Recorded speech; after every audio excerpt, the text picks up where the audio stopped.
সম্মানিত উপস্থিতি, আসমা রাদিয়াল্লাহু আনহা তিনি বলছেন, আল্লাহর নবী মুহাম্মদ সাল্লাল্লাহু আলাইহি ওয়াসাল্লাম তিনি আসমাকে লক্ষ্য করে বলছেন, আনফিকি, হে আসমা তুমি আল্লাহর রাস্তায় দান করো। আনফিকি, হে আসমা তুমি আল্লাহর রাস্তায় দান করো। ওয়ালা তুহসি, কিন্তু গণনা করে দান করো না, হিসাব করে দান করো না। গনে গনে 2 টাকা 3 টাকা 1000 2000 100 200 গনে গনে তুমি আল্লাহর রাস্তায়, হে আসমা তুমি গনে গনে আল্লাহর রাস্তায় দান করো না। কেন? তুমি যদি আল্লাহর রাস্তায় গণনা করে করে হিসাব করে করে দান করো, কয় টাকা দান করলা, কোন দিনে কোন মাসে, এখন কত কাল কত, এইরকম গুনে গুনে তুমি হিসাব করে করে আল্লাহর রাস্তায় দান করো, ফায়ুহসি আল্লাহু আলাইকে, হে আসমা শুনে রাখো আল্লাহ তোমাকে গুনে গুনে গুনে গুনে দিবে। কি বুঝলেন হাদিস থেকে?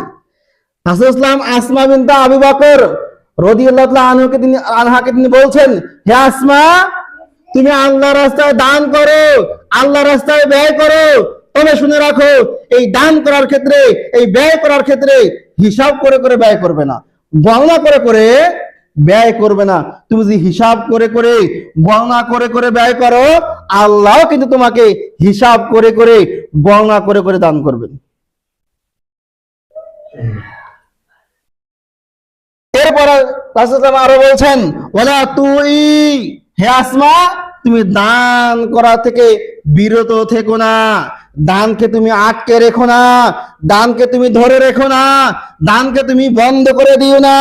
যদি তুমি দান করা বন্ধ করে দাও, আল্লাহু আলাইকে, আল্লাহ তোমাকে দান করা বন্ধ করে দিবে। কি বুঝলেন?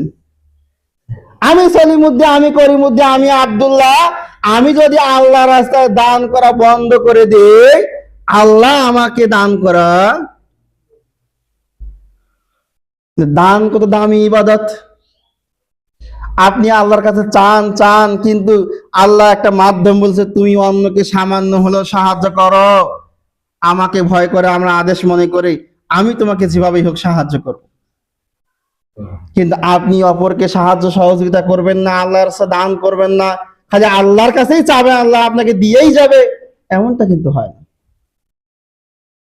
একটা প্রবাদ সমাজে প্রচলিত আছে, কিছু পেতে হলে কিছু দিতে হয়, কম হোক আর বেশি, পেতে হলে কিছু দিতে হয়। তাই আল্লাহ রাসূলুল্লাহ বলছেন, হে আসমা ওয়ালা তুমি দান করা বন্ধ করো না, তুমি দান করা বন্ধ করে দাও, ফায়ুআল্লাহু আলাইকে, আল্লাহ তোমাকে তার পক্ষ থেকে যাবতীয় যে কল্যাণ তোমাকে দান করেন এটা বন্ধ করে দিবেন।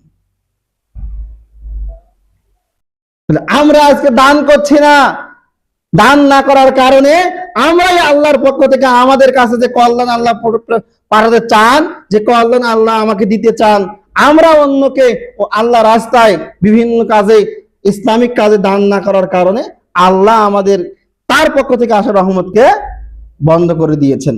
এটা আমাদের জন্যই, আমরাই বন্ধ করেছি। তাই রাসূলুল্লাহ বলছেন যে শুনে রাখো, তুমি যে অবস্থায় থাকো, সাধ্য অনুযায়ী দান করতেই থাকো। তুমি সাধ্য অনুযায়ী দান করতেই থাকো, যতই দান করো না কেন হিসাব করে দান করবে না, সাধ্য অনুযায়ী দান করতেই থাকো। তাহলে আল্লাহ তোমাকে বিনা হিসাবে, হিসাব ছাড়াই অগণিত হারে তোমাকে তার নিয়ামত দান করতেই থাকবেন। হে আসমা তুমি দান করা বন্ধ রেখো না, তাহলে আল্লাহ তোমাকে তার দান দেওয়া থেকে বন্ধ রাখবেন না।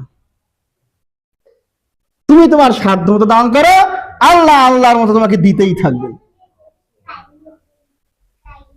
দান কত দামি ইবাদত এ হাদিস থেকে অনুমান করা যায়।